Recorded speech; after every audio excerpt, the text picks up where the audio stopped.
Hello friends, welcome in my channel. और आज हम आगे कंटिन्यू करते हैं हमारी भारत की प्रसिद्ध मस्जिदों के बारे में। तो हम दिल्ली के बारे में बात कर रहे थे। तो देखिए, दिल्ली में जो है क्या बोलते हैं, कुब्बत कुब्बत उल इस्लाम मस्जिद है। इसका निर्माण जो है 1191 से 96 में, जैसे कि नाम से ही पता है, ठीक है, कुतुबुद्दीन ऐबक ने अपने आका मोहम्मद बिन साम के आदेश पर करवाया था।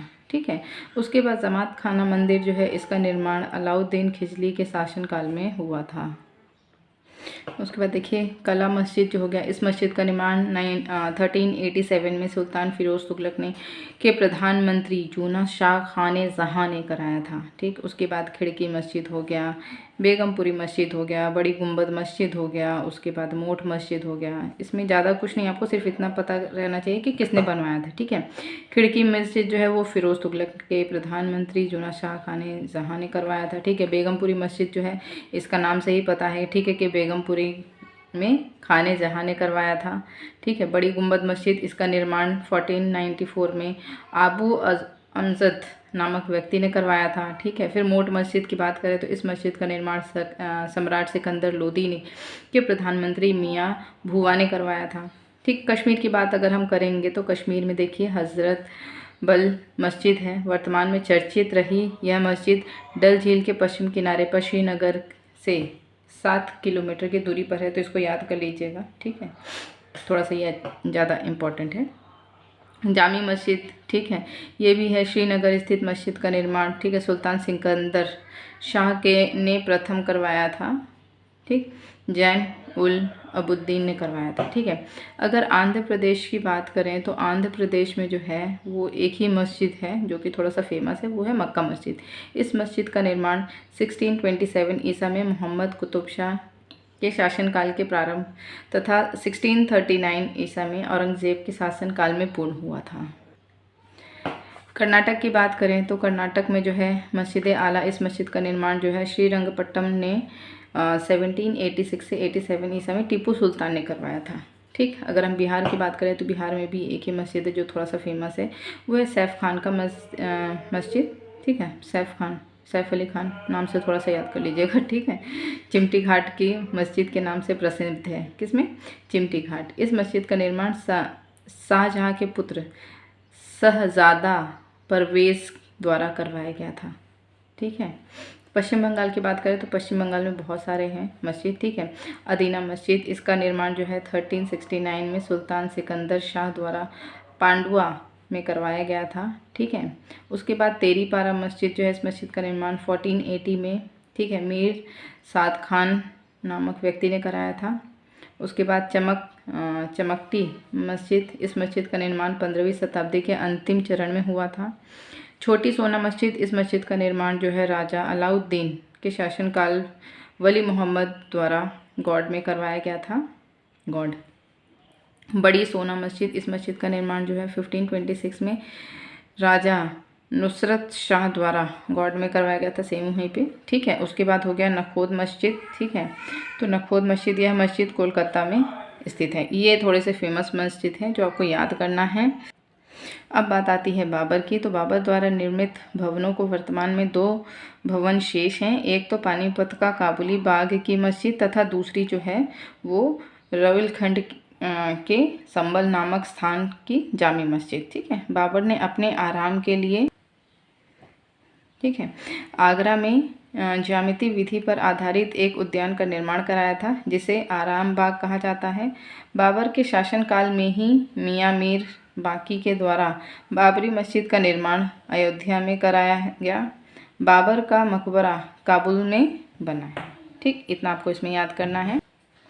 अब बात करें हुमायूं की, तो हुमायूं ने 1533 में दिल्ली के निकट, ठीक है, दीन पनाह भवन का निर्माण कराया था जिसे आज पुराने किला के नाम से जाना जाता है। ठीक है। अगर पुराने किला के नाम से अगर पूछा जाए तो आपको याद रहना चाहिए। ठीक है, दीन पनाह। बात करें अकबर की, तो देखिए अकबर में जो है मुगल स्थापत्य और वास्तुकला की वास्तविक शुरुआत जो है अकबर के काल से ही मानी जाती है। ठीक है। अब देखिए मुगल का स्थापत्य और वास्तुकला, ठीक है, चित्रकला की बात नहीं हो रही, देखिए स्थापत्य और वास्तुकला की, ठीक है, शुरुआत जो है वो अकबर से मानी जाती है। वह इस कला का जबरदस्त संरक्षक था, ठीक है। इसके समकालीन इतिहासकार अबुल फजल ने लिखा है, ठीक है, अबुल फजल ने क्या लिखा है कि बादशाह सुंदर भवनों की योजना बनाता था और अपने मस्तिष्क तथा हृदय के विचारों को पत्थर और गारे रूप प्रदान करता था। ये आया हुआ है, ठीक है, ये जो वाक्यांश है वो आया हुआ है एक बार एग्जाम में, तो आप थोड़ा सा इसको ध्यान दीजिएगा कि इसको जो है अबुल फजल ने लिखा है, किसके लिए लिखा है, अकबर के लिए लिखा है। इसके शासनकाल में इंडो इस्लामिक स्थापत्य कला शैली के एक मिश्रण कला का विकास हुआ, ठीक है। अकबर कालीन निर्माण को दो भागों में बांटा जा सकता है, अकबर का निर्माण कार्य और फतेहपुर सीकरी का निर्माण कार्य। अगर आगरा की बात करेंगे तो देखिए आगरा में क्या है कि अकबर ने आगरे में एक प्रसिद्ध लाल किले का निर्माण कराया था। ये अकबरी शैली का प्रथम स्मारक माना जाता है, ठीक, इम्पॉर्टेंट है। इसका निर्माण कार्य अकबर के प्रमुख वास्तुकार कासिम खां की देखरेख में हुआ था। इस किला में दो दरवाजे हैं, ठीक है, पश्चिम में स्थित दरवाजे को दिल्ली दरवाज़ा और पूर्व के दरवाजे को अमर सिंह का दरवाज़ा कहा जाता है, ठीक है ना। अब देखिए एक चीज़ और इम्पॉर्टेंट है इसमें कि अकबर ने इस किले के अंदर अपने शहजादे सलीम को रहने के लिए एक महल का निर्माण कराया था, जिसे जहांगीरी महल कहा गया। जहांगीरी महल के दाईं ओर अकबर महल का निर्माण कराया गया, ठीक है। इतना आपको जो है ये आगरा के निर्माण कार्य का याद रखना है, ठीक है। अब बात करते हैं फतेहपुर सीकरी के निर्माण कार्य का। तो देखिए अकबर के समय के स्थापत्य और वास्तुकला का सबसे बेहतरीन प्रदर्शन जो है वो फतेहपुर सीकरी में ही हुआ है। अकबर ने शेख सलीम चिश्ती के प्रति आदर प्रकट करने के लिए आगरा से 23 मील की दूरी पर इस नए शहर का निर्माण कराया था, ठीक, काफ़ी ज़्यादा फेमस है, थोड़ा सा याद रखिएगा इसको, ठीक है। गुजरात, ये तो आपने उसमें भी देखा होगा जो जोधा अकबर एक नाटक आता था, उसमें भी ये सब चीज़ों के बारे में काफ़ी कुछ बताया गया था।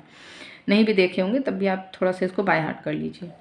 गुजरात विजय के बाद, ठीक है, सीकरी के मूल नाम वाले इस स्थल का नाम बदलकर जो है फतेहपुर सीकरी कर दिया गया था। फतेहपुर सीकरी में भी अकबर ने कई निर्माण कार्य कराए थे। अकबर ने फतेहपुर सीकरी को दीवाने आम नामक एक, ठीक है, प्रशंसकीय भवन का निर्माण कराया था, ठीक है, जिसमें कि वह अपना दरवाज़ा लगाया करते थे। अकबर ने दीने खास के दक्षिण पूर्व में एक पंच मंजिली यानी कि 5 मंजिल इमारत का भी निर्माण कराया था, जिसका निर्माण स्तंभों से हुआ था। इसे पंच महल या हवा महल के नाम से भी जाना जाता है।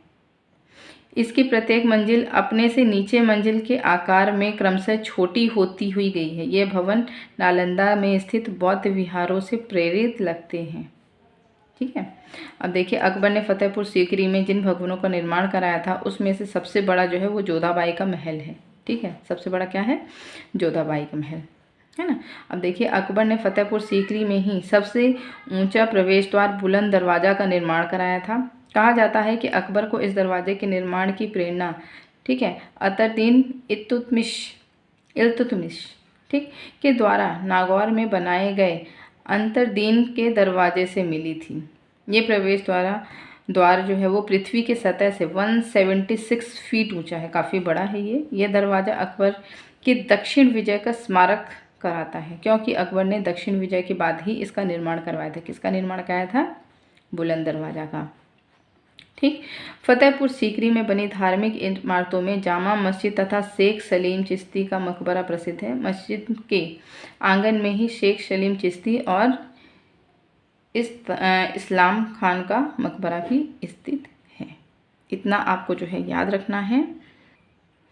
देखिए अकबर ने 1582 में दीने इलाही की घोषणा की इसी जामा मस्जिद से ही की थी, ठीक है। और फिगोस मोहम्मद ने जामी मस्जिद को पत्थर में रूमानी कथा कहा, ठीक। ये थोड़ा सा इम्पोर्टेंट है, बाकी इतना इम्पोर्टेंट नहीं है। अब जहांगीर और शाहजहां की बात कर लेते हैं, क्योंकि जहांगीर और शाहजहां ने बहुत सारे मस्जिद वगैरह इमारतें वगैरह सब ज़्यादा तो इन्हीं लोगों ने बनवाया था, बाकी लोग तो इतना नहीं बनवाए थे जितना कि इन लोगों ने बनवाया था, ठीक। अब देखिए अकबर का जो मकबरा है वो किसने बनवाया था, ये जहांगीर ने बनवाया था। अकबर का मकबरा इस युग का पहला प्रमुख तथा उल्लेखनीय भवन है। ये आगरा से 5 मील की दूरी पर दिल्ली जाने वाले सड़क पर स्थित सिकंदरा में है। इसकी योजना अकबर ने स्वयं बनाई थी। अकबर का यह मकबरा एक पंचमंजिली इमारत है। इसके सबसे ऊपर मंजिल का निर्माण जहांगीर ने संगमरमर द्वारा करवाया था। इस मकबरे की एक महत्वपूर्ण विशेषता इसका गुंबद विहीन होना, यानी कि इसमें गुंबद नहीं है। ठीक है ना। उसके बाद आ गया एतमादुद्दौला का मकबरा। ठीक है, अब इसमें देखिए जहांगीर के शासनकाल की दूसरी महत्वपूर्ण इमारत जो है वो एतमादुद्दौला का मकबरा था, जो कि आगरा में स्थित है। इस मकबरे का निर्माण जो है वो नूरजहां बेगम ने अपने पिता मिर्ज़ा ग्यास बेग, जिसका दूसरा नाम जो है वो एतमादुद्दौला था, ये कब्र पर करवाया था। ठीक, इतना समझ में आएगा। इतना ज़्यादा इंपॉर्टेंट नहीं, बस इतना याद रखिएगा कि कहाँ पर है ये, है ना। अब देखिए मुगल कालीन वास्तुकला के अंतर्गत निर्मित यह प्रथम ऐसी इमारत मानी जाती है जो पूर्ण रूपेण बेदाग संगमरमर से बनी है। तो आपको ये याद रखना है कि कौन सा अगर पूछा गया, ठीक है, कि पूर्ण रूप से जो है वो संगमरमर से बनी है, तो वो इन्हीं का मकबरा था। बाकी इसमें इतना ज़्यादा याद नहीं करना है। ठीक है, इस इमारत को नूरजहां ने ईरानी शैली के आधार पर 1626 में बनवाया था। इतना भी याद रखिएगा कि नूरजहां ने ईरानी शैली के आधार पर बनवाया था।